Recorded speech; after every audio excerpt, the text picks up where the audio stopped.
اعوذ باللہ من الشیطان الرجیم بسم اللہ الرحمن الرحیم الحمد للہ الذی جعلنا من المتمسکین بولایت علی امیر المؤمنین و اولادہ الطاہرین الصلاۃ والسلام علی سیدنا و نبینا ابی القاسم محمد صلی اللہ علیہ وآلہ وسلم۔ آج میں ایک بہت ہی انمول حدیث مبارکہ جو ہے وہ آپ کی سماعتوں کے حوالے کرنا چاہتی ہوں۔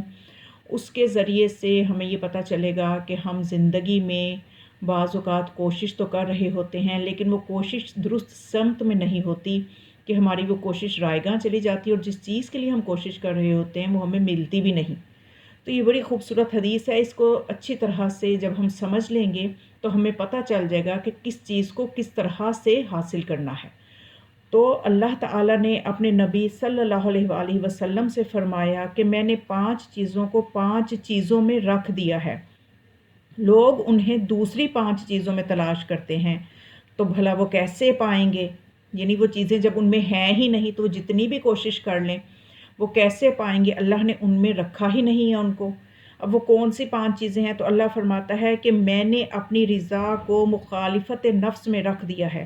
لوگ اسے موافقت نفس میں تلاش کرتے ہیں، بھلا وہ کیسے پائیں گے؟ یہ میں آگے مزید ان پوائنٹس کی کچھ وضاحت بھی کروں گی تاکہ مزید اچھی طرح سے ہم اس مفہوم کو سمجھ لیں۔ تو خدا فرماتا ہے کہ میں نے اپنی رضا کو مخالفت نفس میں رکھا ہے، لوگ اسے موافقت نفس میں تلاش کرتے ہیں، تو بھلا کیسے پائیں گے؟ دوسری چیز اللہ فرماتا ہے میں نے راحت اور آرام کو جنت میں رکھ دیا ہے، لوگ اسے دنیا میں تلاش کرتے ہیں، بھلا وہ کیسے پائیں گے؟ تیسری چیز اللہ فرماتا ہے میں نے علم و حکمت کو بھوک میں رکھ دیا ہے، لوگ اسے سیری میں پیٹ بھرے میں تلاش کرتے ہیں، بھلا وہ کیسے پائیں گے؟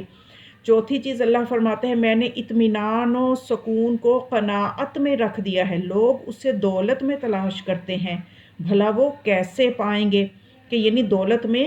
تو ہے ہی نہیں سکون، لوگ دولت کو ہی سمجھتے ہیں کہ سکون کا باعث ہے، تو اللہ نے اس میں سکون رکھا ہی نہیں ہے، تو کیسے پائیں گے؟ پانچویں چیز خدا فرماتا ہے میں نے عزت کو اپنی اطاعت میں رکھ دیا ہے، لوگ اسے بڑے رتبوں اور جاہ و جلال میں تلاش کرتے ہیں، بھلا وہ کیسے پائیں گے؟ تو سب سے پہلی چیز اللہ فرماتا ہے کہ میں نے رضا کو مخالفت نفس میں رکھا ہے، یعنی اللہ کو اگر راضی کرنا ہے تو اپنا وہ نفس جو ہمیں برائی پہ ابھارتا ہے، جو لالچ پہ ابھارتا ہے، جو دنیا کی محبت ہمارے اندر پیدا کرتا ہے،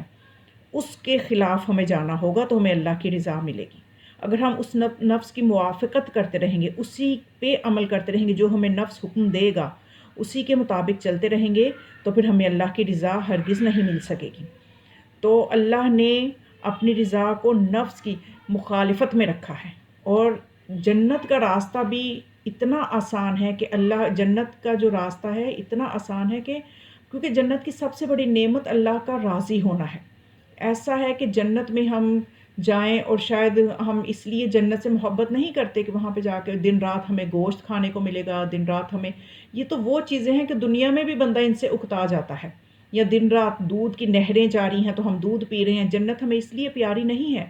یہ چیزیں تو وہ ہیں کہ دنیا میں بھی ان چیزوں سے انسان اکتا جاتا ہے۔ اصل چیز جو جنت میں انسان کو سکون دے گی، جو خوشی دے گی، جو فرحت دے گی، وہ یہ چیز ہوگی، یہ احساس ہوگا کہ ہمارا رب ہم سے راضی ہے۔ تو خدا کی رضا جو ہے وہ مخالفت نفس میں ہے، اس لیے مولا کائنات امیر المؤمنین علی بن ابی طالب علیہ السلام یہ فرماتے ہیں کہ جنت کا راستہ بہت چھوٹا اور آسان ہے، ایک قدم اپنے نفس پہ رکھ لو، دوسرا قدم جنت میں ہوگا۔ تو واقعاً غور کیا جائے تو نیکی کا راستہ آسان ہے، جنت کا راستہ آسان ہے، جہنم کا راستہ مشکل ہے کہ اپنے ضمیر کو مارو، ضمیر مردہ کرو، اللہ کی ناراضگی کو مول لو اور رسول کی ناراضگی کو خریدو، ائمہ معصومین کی ناراضگی کو خریدو، یعنی اتنی ناراضگیاں کر کے تو پھر انسان گناہ کرتا ہے، جہنم کے راستے کی طرف جاتا ہے، وہ طویل راستہ ہے۔ لیکن جب نفس کی موافقت انسان کرتا ہے تو طویل راستے کو اختیار کر لیتا ہے، اور حالانکہ جنت کا راستہ آسان بھی ہے اور مختصر بھی ہے۔ تو یہ نفس پہ ایک قدم رکھ لو، یہ کون سی ہستی فرما رہی ہیں؟ مولا کائنات کے ایک قدم نفس پہ رکھ لو، اگلا قدم تمہارا جنت میں ہوگا۔ تو یقیناً یہ وہی فرما سکتے ہیں، کیونکہ خود ان کا مقام و مرتبہ یہ ہے کہ ان کے نفس کے بارے میں قرآن میں خدا یہ فرماتا ہے، سورہ بقرہ کی آیت نمبر 207 میں، اس میں خدا فرماتا ہے وَمِنَ النَّاسِ مَن يَشْرِي نَفْسَهُ ابْتِغَاءَ مَرْضَاتِ اللَّهِ وَاللَّهُ رَءُوفٌ بِالْعِبَادِ، کہ لوگوں میں سے ایسے بھی ہیں کہ ان کے نفس کو اللہ نے خرید لیا ہے، اور ان نفس کو خرید لیا ہے اور اپنی مرضیاں ان کے حوالے کر دی ہیں، اور اللہ بندوں پہ بہت ہی مہربان ہے۔ تو یہ مقام ان ہستیوں کا ہے جو معصومین ہیں، کہ جنہوں نے اپنے نفس اللہ کے ہاتھوں فروخت کر دیے ہیں۔ اب ان کا نفس جو ہیں اس طرح سے یعنی ان کے نفس جو ہیں وہ اتنے بلند کمال کے درجے پہ ہیں کہ وہ اپنے نفس کی موافقت بھی کریں تو اللہ کی رضا ہے اس میں، کیونکہ ان کے نفس اللہ کے ہاتھوں بک چکے ہیں۔ تو یہ نفس ہی ہے جو انسان کو لالچ پہ اور حب دنیا پہ ابھارتا ہے۔ بس ہمیں اپنے نفس پہ ایک قدم رکھنا ہے، نفس پہ قدم رکھنا ہے، تو اس کے بعد ہم جو ہے حاصل کر سکتے ہیں جو ہم چاہتے ہیں دنیا اور آخرت کی خوشیوں کو۔ تو جیسا کہ ایک حکایت سے میں آپ کو بتاتی ہوں کہ جس میں اس طرح سے ہے کہ ایک شخص تھا، یعنی اس میں یہ آپ غور سے سنیے گا کہ کس طرح سے اس کا نفس اس کو گناہ پہ ابھارتا ہے اور کسی طرح بھی اس کو سکون نہیں ملتا۔ کہ ایک شخص دیہات میں داخل ہوا اور چاہا کہ کوئی مکان حاصل کرے، مسافر تھا، مکان کہیں سے نہ ملا، تو آخر پوچھا کہ یہاں کوئی مسافر خانہ ہے جس میں کوئی غریب ٹھہرتے ہوں۔ اس کو بتایا گیا کہ ہاں یہاں ایک عورت ہے، اس کے پاس مہمان خانہ ہے، اس میں غریبوں کی دیکھ بھال کی جاتی ہے، وہ مہمانوں کا بہت خیال رکھتی ہے، بہت مہمان نواز ہے۔ وہ شخص اس عورت کے گھر کے دروازہ پر گیا، ضعیفہ تھی، اس نے دروازہ کھولا لیکن بہت ہی حشاشت اور بشاشت کے ساتھ استقبال کیا، اچھی جگہ پہ اس کو بٹھایا، اور پھر اس کے بعد اس کو کھانا وغیرہ پیش کرنے کے بعد باتیں بھی اس کے ساتھ کرنے لگیں۔ اور اس شخص نے کہا کہ اس وقت صرف اس سے پوچھا کہ کیا مطلب آپ کھانا کھائیں گے اور پھر اس کے بعد سو جائیں گے، یا کچھ دیر آپ باتیں بھی کریں گے، یعنی اتنا اس کے آرام کا خیال رکھا۔ تو اس شخص نے کہا اس وقت صرف کھانا کھاؤں گا، اس کے بعد کچھ دیر باتیں کروں گا، اس کے بعد سو جاؤں گا۔ جب اس نے کھانا کھایا، اس عورت نے پوچھا کہ آپ کہاں سے آئے ہیں اور کہاں جانے کا ارادہ ہے؟ اس شخص نے کہا میں ایک پریشان شخص ہوں، کیونکہ مقروض ہوں، میرے پہ 30 تمان قرضہ ہے، تو 30 تمان کی خاطر مجھے اپنا شہر چھوڑ کے آنا پڑا، کہ وہاں پہ میں قرض ادا نہیں کر پا رہا تھا، تو پریشان تھا۔ تو وہ ضعیفہ اٹھی اور اس نے 30 تمان لا کر اس شخص کے حوالہ کیے اور کہا کہ جب تک آپ اس گاؤں میں ہیں میرے مہمان ہیں۔ اور اس شخص نے بھی کہا کہ اے ماں، جس طرح اس گاؤں میں آپ نے مہمان نوازی کی ہے اس طرح دوسرے کیوں نہیں کرتے؟ تو اس ضعیفہ نے کہا کہ میرے ماں باپ تھے جو اس دنیا سے چلے گئے، میرے علاوہ ان کی کوئی اولاد نہیں ہے، تو میں نے یہ مہمان خانہ اپنے ماں باپ کے ایصال ثواب کے لیے کھولا ہے، کہ میرے ماں باپ جو مال چھوڑ کے گئے میں اس سے مہمان نوازی کرتی ہوں تاکہ میرے ماں باپ کو ثواب پہنچے۔ تو واقعاً یہ وہ خاتون ہے کہ جو حق ادا کر رہی ہے ماں باپ سے محبت کا، جو اسلام چاہتا ہے کہ ماں باپ اگر دنیا میں نہ بھی ہوں تو تب بھی ان کے ساتھ اپنا رابطہ برقرار رکھنا چاہیے۔ تو اب اس نے جب اٹھی اور باتیں وغیرہ کرنے کے بعد اپنے بستر پہ گئی کہ آرام سے سو سکے، تو پھر اس کے بعد اس شخص نے دل میں یہ سوچا کہ معلوم ہوتا ہے اس ضعیفہ کے پاس بہت زیادہ رقم ہے، بہتر یہ ہے کہ اس کو قتل کروں۔ یعنی اس کے نفس نے اس کو اس بات پہ آمادہ کیا کہ اس کو قتل کروں اور اس کے پیسے لے کر فرار ہو جاؤں تاکہ فقر و فاقہ سے نجات حاصل ہو۔ آہستہ آہستہ یہ ارادہ پختہ ہو گیا، اس کی نیند ختم ہو گئی، شقاوت اور بے رحمی اس پہ غالب آ گئی، اٹھا اور اس عورت کے سرہانے گیا اور اس کے سر کو جدا کیا اور تمام گھر کی تلاشی لی، لیکن صرف 4 تمان کے علاوہ کچھ نہ ملا، اور اپنے غلط کام پہ پشیمان ہوا اور اپنے آپ سے کہا اگر لوگوں کو پتہ چل جائے گا تو مجھے قتل کر دیں گے، بہتر یہ ہے کہ صبح ہونے سے پہلے اس گھر کو جلا دوں۔ بس اس نے اس گھر کو آگ لگا دی اور فرار کر گیا۔ اس عورت کی ایک بلی تھی، جب اس شخص نے فرار کیا تو وہ بلی فریاد کرتی تھی اور اس کے پیچھے بھاگی، اس شخص کے پیچھے دوڑی وہ، کہ اور ایک خاص قسم کی آواز بھی نکالتی تھی، جس کی وجہ سے گاؤں والوں کو پتہ چل گیا کہ کچھ کام جو ہے وہ اس عورت کے گھر میں یا باہر کوئی کام ایسا ہو گیا ہے کہ جو فساد اور فتنہ و فساد کا باعث بن رہا ہے۔ تو پھر وہ ہوا یہ کہ گاؤں کے لوگ اکٹھے ہوئے، دیکھا کہ بلی اس مہمان کے پیچھے جاتی ہے اور اس پہ حملہ کرتی ہے اور ایک عجیب سی آواز بلند ہوتی ہے۔ لوگوں نے اس شخص کو پکڑ لیا اور قرائن سے معلوم ہوا کہ اس ضعیفہ کا گھر بھی اسی نے ہی جلایا ہے اور اس کو قتل بھی اسی نے ہی کیا ہے۔ تو لوگوں نے بھی اس کو قتل کر دیا۔ تو کیا ہوا کہ اس کا لالچ اس کو کہاں تک لے گیا، کہاں تک کہ پہلے وہ صرف ایک ٹھکانہ ڈھونڈ رہا تھا، اس کو مفت میں ٹھکانہ بھی مل گیا، اس پہ بھی راضی نہ ہوا، پھر اس خاتون نے اس کا قرض بھی دے دیا، وہ اس پہ بھی پھر اس کے نفس نے مزید اس کو لالچ پہ ابھارا اور اس نے اس آیت کو بھلا دیا، الیس اللہ بکاف عبدا، کہ کیا خدا اپنے بندے کے لیے کافی نہیں ہے؟ وَمَن يَتَوَکَّلْ عَلَى اللَّهِ فَهُوَ حَسْبُهُ، اور جو اللہ پہ توکل کرے تو اللہ ہی اس کے لیے کافی ہے۔ ان چیزوں کو اس نے بالائے طاق رکھتے ہوئے اپنے لالچ جو تھا، اپنے نفس کو قابو میں نہ رکھ سکا، تو نتیجہ کیا نکلا کہ اس کو کچھ بھی نہ ملا، نہ دنیا نہ آخرت۔ دنیا بھی اس نے اپنی برباد کی اور آخرت بھی برباد کی۔ تو بس یہ نفس ہے جس کے اوپر ہمیں ایک قدم رکھنا ہے، تو اگلا قدم جو ہے وہ جنت میں ہمارا ہو سکتا ہے، خدا کی رضا کی طرف ہو سکتا ہے۔ پھر خدا فرماتا ہے کہ میں نے راحت اور آرام کو جنت میں رکھ دیا ہے، لوگ اسے دنیا میں تلاش کرتے ہیں۔ تو اب اس حدیث میں یہ مطلب نہ لیا جائے کہ اب دنیا میں سکون ہوگا ہی نہیں، یعنی ہم ہر وقت بے چین ہی رہیں، کیونکہ یہ دنیا ہے تو ایک آزمائش گاہ، ایک امتحان گاہ ہے۔ جیسے کہ ایک طالب علم کا کمرہ امتحان میں جو حال ہوتا ہے کہ اس کو ہر وقت بے چینی ہوتی ہے کہ میں اچھا کر لوں کہ میرا بعد میں نتیجہ غلط نہ آئے، تو یہی بے چینی انسان کی دنیا میں بھی ہونی چاہیے۔ لیکن اس کا یہ مطلب نہیں ہے کہ راحت اور آرام صرف جنت میں ہی ہے۔ اگر ہم دنیا میں رہتے ہوئے ایسے کام کریں،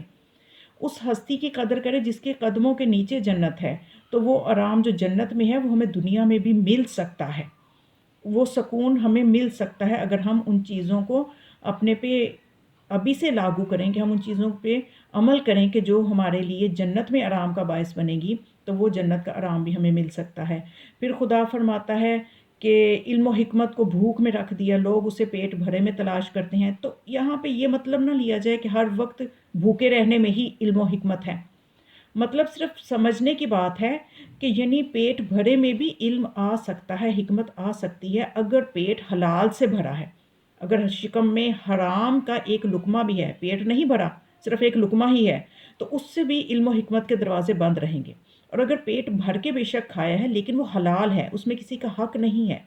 غریبوں کا حق دینے کے بعد، اپنے واجبات خمس و زکوٰۃ کے بعد اگر رزق حلال پیٹ بھر کے بھی کھائیں تو پھر بھی علم و حکمت آئے گا۔ اور پھر خدا فرماتا ہے کہ میں نے اطمینان کو قناعت میں رکھا ہے، لوگ اسے دولت میں تلاش کرتے ہیں۔ تو دولت جو ہے اس میں یعنی قناعت کیسے کہ اگر اس دولت میں سے آپ اس کے جو بھی حقوق ہیں، آپ کے جو واجبات ہیں، جو زکوٰۃ اور خمس ہے اس کا نکالا ہے، تو پھر وہ دولت بھی بابرکت ہے، پھر اس میں بھی قناعت جیسا سکون جو ہے وہ انسان محسوس کر سکتا ہے۔ اور پھر خدا کہتا ہے کہ میں نے عزت کو اطاعت میں رکھا ہے، لوگ اسے رتبوں میں ڈھونڈتے ہیں۔ تو واقعاً تاریخ میں دیکھیے، قرآن میں دیکھیے، جس نے جتنی اطاعت الہی کی اتنا ہی اس کا رتبہ بلند ہوا، نہ صرف اس کی زندگی میں بلکہ اس کے دنیا سے جانے کے بعد بھی وہ لوگ زندہ رہتے ہیں جو اطاعت الہی کی منزل پہ ہوتے ہیں۔ اور جو رتبوں پہ یقین رکھتے ہیں کہ ہمیں بلند رتبے جو ہیں یہ ہمارا نام روشن کریں گے، تو ایسا ہرگز نہیں ہے۔ بلند رتبوں سے جو ہے وہ کچھ بھی عزت نہیں ملتی۔ کئی ایسے شہنشاہ، نمرود، فرعون، شداد گزرے کہ جو کئی مملکتوں کے مالک تھے، لیکن آج ان کی قبروں کے نشان بھی باقی نہیں ہیں۔ اور وہ لوگ جو اللہ کی اطاعت میں تھے، اللہ کی اطاعت میں زندگی گزاری، گرچہ وہ دولت مند نہیں بھی تھے، لیکن آج بھی ان کا نام زندہ ہے، ان کے علم کی وجہ سے، ان کے اطاعت الہی کی وجہ سے۔ تو آپ دیکھ لیجئے کہ ہمارے معصومین کی زندگیوں میں دیکھ لیجئے کہ ان کے پاس دولت نہیں تھی لیکن ان کے پاس عزت تھی، اور وہ عزت ایسی تھی کہ گرچہ وہ ایک چھوٹے سے مکان میں بھی رہتے تھے تو جو اس وقت کی حکومتیں ہوتی تھیں وہ ان سے اتنا ڈرتی تھی کہ کبھی ان کو قیدوں میں رکھا گیا، کبھی ان کو شہید کیا گیا، زہر دے دیا گیا، یہاں تک کہ زہر دے دیا گیا کہ بالکل یہ زندہ ہی نہ رہیں، کیونکہ یہ جب تک زندہ رہیں گے، چاہے یہ چھوٹے سے کچے مکان میں بھی رہیں گے، تو ان کی جو عزت ہے، ان کا جو جلال ہے اور ان کی جو منزلت ہے، جو ان کی محبت ہے لوگوں کے دلوں میں، وہ کبھی بھی ہم سے ہماری حکومت کو چھین سکتی ہے۔ تو یہ وہ عزت ہے، یعنی اطاعت کی منزل پہ جانے، اللہ کی اطاعت سے جو منزل انسان کو ملتی ہے، جو مرتبہ ملتا ہے، جو کمال ملتا ہے، وہ دولت میں ہرگز بھی نہیں ہے۔ ہاں البتہ اگر جاہ و جلال ہو انسان کے پاس، بلند رتبہ ہو، لیکن اس رتبے میں بھی اگر وہ اللہ کو یاد رکھے، اللہ کے احکامات کو دیکھے، اللہ کے جو ہیں فرامین، معصومین کے فرامین کو مد نظر رکھتے ہوئے حکومت بھی کرے گا، تو پھر وہ حکومت جو ہے البتہ اس کو عزت بھی دے گی، چاہے اس کے پاس یعنی ایسا نہیں ہے کہ اگر ہم عزت لینا چاہتے ہیں تو حکومت بھی ہو تو پھر رتبے بھی بلند ہوں تو عزت مل نہیں سکتی۔ بلند رتبے کے ساتھ بھی عزت مل سکتی ہے اگر اس کے ساتھ ہم اطاعت الہی بھی کریں۔ یعنی ضروری نہیں ہے کہ ایک انسان غریب ہو تو وہی اطاعت کرے تو اس کو بلند رتبہ ملے، بلکہ اگر کوئی رتبے کا بھی مالک ہو، بلند مرتبے پہ بھی ہو، بلند عہدے پہ بھی ہو، اگر وہ اطاعت کے دامن کو نہ چھوڑے، اللہ کی اطاعت کو اپنے سے جدا نہ کرے، اطاعت الہی بجا لاتا رہے، معصومین کی اطاعت کرے، تو وہ دولت مند ہونے کے باوجود بھی باعزت ہو سکتا ہے۔ تو بس اصل چیز جو ہے وہ اللہ کی اطاعت جو ہے وہ انسان کو کرنی ہے، اور یہ وہ 5 چیزیں ہیں جن کو ہم کسی اور چیز میں تلاش کرتے ہیں، اللہ نے کسی اور چیز میں رکھی ہیں۔ البتہ میں نے تھوڑی سی وضاحت کر کے یہ بیان کرنے کی کوشش کی ہے کہ اس دنیا میں رہ کے بھی ہم ان کو کس طرح سے حاصل کر سکتے ہیں۔ دعاؤں میں یاد رکھیے گا۔ والسلام علیکم ورحمۃ اللہ وبرکاتہ۔